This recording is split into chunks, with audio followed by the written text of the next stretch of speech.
मंगलवार को अमेरिका स्थित बोइंग कंपनी ने पनडुब्बी रोधी युद्ध क्षमताओं वाला 10वां P-8I लंबी दूरी का समुद्री टोही विमान दिया। यह दूसरा विमान है जिसे 4 अतिरिक्त विमानों के लिए एक विकल्प अनुबंध के तहत वितरित किया गया है, जिसे रक्षा मंत्रालय ने 2016 में कंपनी को प्रदान किया था।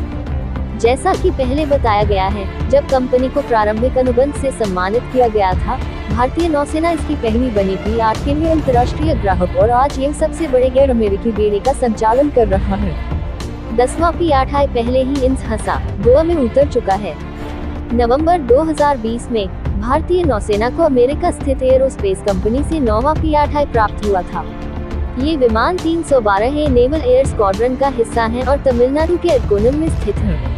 P-8I भारतीय नौसेना की आवश्यकता के लिए विशिष्ट है, अमेरिकी नौसेना के अलावा, जो P-8 संचालित करती है। अब चलते हैं दूसरी खबर पे। उत्तर पूर्वी क्षेत्र में मूल रूप से असम, मणिपुर और त्रिपुरा राज्य शामिल थे। मेघालय, नागालैंड और मिजोरम राज्यों को बाद में ग्रेटर असम से अलग कर उत्तर पूर्व सीमांत एजेंसी को अरुणाचल प्रदेश राज्य में मिला दिया गया। यह क्षेत्र संस्कृति और पहचान में अंतर के साथ पहले एक प्रमुख राज्य में समाहित हो गया था, जिसके कारण विभिन्न समुदायों और जनजातियों के बीच संघर्ष हुआ। असम के बाल्कनीकरण और उसके बाद 3 प्रमुख राज्यों का गठन हुआ, जो कि नागालैंड 1963, मेघालय और मिजोरम 1972 आवश्यक थे।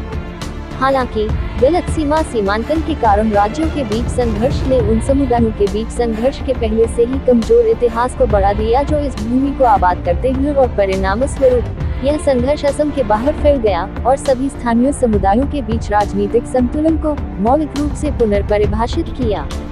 और जनजातियां, यह संघर्ष न केवल राजनीतिक आकांक्षाओं से पोषित एक जातीय पहचान की बढ़ती आवश्यकता के कारण है, बल्कि जनजातीय क्षेत्रीय और संसाधन आकांक्षाओं को बढ़ाने की कोशिश करके एक जातीय पहचान को दूसरे पर दबाने की आवश्यकता के कारण भी है।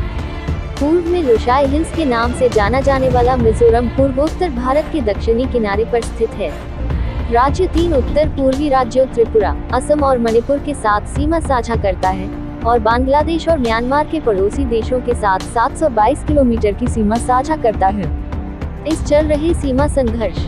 अब आते हैं आज की आखिरी खबर पे। छत्तीसगढ़ के बीजापुर जिले के जंगल में मंगलवार को सुरक्षा बलों और उग्रवादियों के बीच मुठभेड़ में एक नक्सली मारा गया और सीआरपीएफ का एक जवान घायल हो गया। एक अधिकारी ने कहा कि पास के एक गांव का निवासी भी मुठभेड़ स्थल पर घायल पाया गया। पुलिस महानिरीक्षक बस्तर रेंज सुंदरराज पी ने बताया कि मुठभेड़ आज दोपहर उसूर थाना क्षेत्र के नकपल्ली गांव के पास जंगल में उस समय हुई जब सुरक्षा कर्मियों का एक संयुक्त दल तलाशी एवं सड़क सुरक्षा अभियान पर निकला था। केंद्रीय रिजर्व पुलिस बल सीआरपीएफ की 196वीं और 222वीं बटालियन के जवान ऑपरेशन में शामिल थे। जब गश्त करने वाली टीम दोपहर करीब 3:30 बजे नकपल्ली के पास एक जंगल की घेराबंदी कर रही थी, तब मुठभेड़ शुरू हो गई और यह करीब 45 मिनट तक चली। स्पेशल टास्क फोर्स एसटीएफ और सीआरपीएफ जवानों के एक सुदृढ़ीकरण दल को के साथ मिला था। सीआरपीएफ की 196वीं बटालियन के सिपाही मिथिलेश कुमार